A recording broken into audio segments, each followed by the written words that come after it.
Hey guys, it's Joey. Literally just got back from watching Rogue One at the first showing my theater had. Right off the bat, I'm going to say I did enjoy the film. To be expected, all the reviews that have been coming out saying it's great, and I agree. To be forewarned, spoiler warning all over this. This is going to be packed full of spoilers. So if you haven't watched the movie yet, or if you don't care about spoilers, then feel free to continue watching this video. Okay, just to wrap it up. First off, you meet little Jin, which is played by Felicity Jones. You meet her when she's a little kid, and they are coming to get her father, Galen, played by Mads Mikkelsen, and you have a very heart-wrenching scene.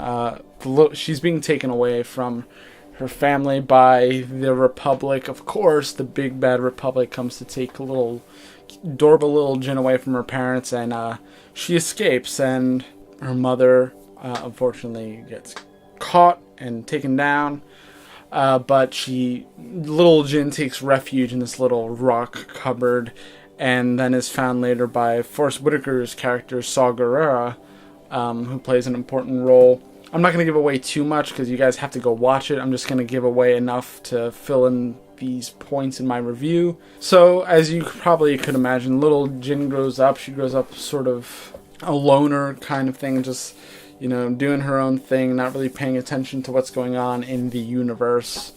She stays in her own little world, very narrow-minded, but she's a fighter. She makes her way through the rebels. They find out information about her. They sort of hold her hostage a little bit, and then that's where the movie really takes off. And they go.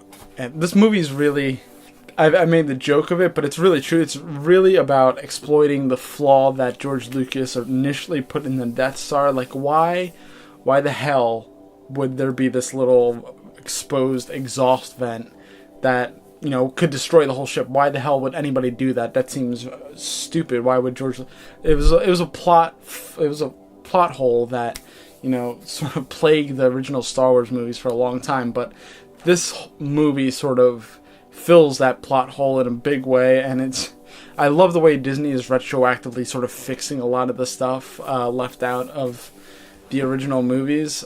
It seems like this whole movie was made to fix that really fatal flaw of A New Hope, but they do it in such a way that makes it seem so organic, and so like that was the original intention of George Lucas in the first place, even though we know it wasn't. But they did a really good job of rationalizing that sort of weakness, and that is Jin's father, played by Mads Mikkelsen.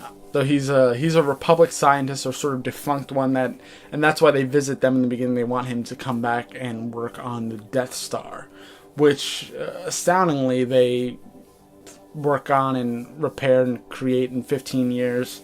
And Mads Mikkelsen's character does all the work on it. He's sort of the lead engineer scientist on it, and he has this small team. But he designed this fatal flaw in the Death Star, and this whole movie is sort of about the beginning of the end for the Republic, I guess, but you could say that for A New Hope as well, I guess. Really, it's about this team coming together and sort of leading it's like sort of a New Hope with Jin's character. She sort of incites the rebellion, who was sort of feeling like they were losing, and she sort of incites a small group of them to rebel against the rebellion, go rogue, if you will, and fight. So this really is about the beginning of the Death Star and the beginning of the end of the Death Star. The Death Star never had a chance because of this family. From her father to her, it was doomed. From engineer to engineer's daughter, it was sort of a roundabout picture. And then, of course, it goes to Skywalker, who uses the Force to end the Death Star. So in the movie, there's a lot of Easter eggs. There's a lot of references to older characters. One of my biggest issues, I wouldn't even call it an issue, sort of side-eyeing the movie a little bit, was Tarkin was CGI. They CGI'd Tarkin in very well, but it's sort of obvious that it's CGI, and they emulate his voice really well. It's it's a really incredible, like, it sort of gave me goosebumps when I saw him on screen, because the actor has been passed for a long time now, and just to see him standing there and almost pretty identical, except for a couple subtle facial motions that are very CGI reminiscent. I think they did a fantastic job of replicating him on screen again to be Tarkin. Now, as for Darth Vader, I feel like everybody wants to know what's going on with Darth Vader. He makes a couple appearances, not too many, maybe 3 or 4. You first see him like sort of in this regeneration chamber thing without the suit, just sort of a little, you know, disfigured, and then you see him in a very sort of his suit, his New Hope suit, pretty much, and he goes a little crazy towards the end. But I'm going to leave that to you guys to watch if you guys go out and watch it, which I suggest you do. Of course, there's one scene where we see the guys from A New Hope in the bar. He doesn't like you. I don't like you either. Those guys, they sort of bump into our leads for a second, and everybody has a good laugh in the theater. And that was just a special Easter egg that you should look out for. It's pretty obvious, but there's a lot of subtle name drops. The big thing with this is people were curious about the timeline. Where in the whole grand scheme of things does this take place? And it literally it all takes place. The main part of the movie takes place days, days before A New Hope takes place.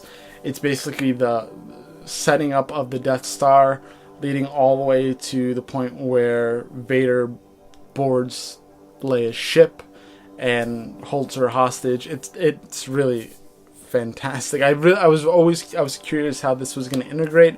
I thought there was going to be months or weeks in between Rogue One and A New Hope, but it's literally days, moments before A New Hope happens. So overall, I give this movie 2 thumbs up. I think it was really great. I'm going to make a full sort of roundabout video with my friend, so look out for that. Subscribe to get that when that comes out. And there's just so much more to talk about, and I didn't want to make this video too long, and it already is long enough. And I feel like I haven't even scratched the surface. There's a lot of Easter eggs we're going to discuss in the other video. There's a lot of sort of subtle things, a little bit of sort of a theory I have had for a while. I think it's other people had the same theory, but we're going to flesh it out. The theory that the whole series is from the perspective, is a story being told by R2-D2, and we're going to touch on that a little bit. And I know some people are like, what? No way, but we'll discuss it. You'll see. Alright guys, thanks for watching. Again, subscribe to get that next video, and it's going to be coming very soon, probably within the next week. And I shall catch you guys next time. Let me know what you thought of Rogue One in the comments below, and your theories on everything that happened there. See you guys later.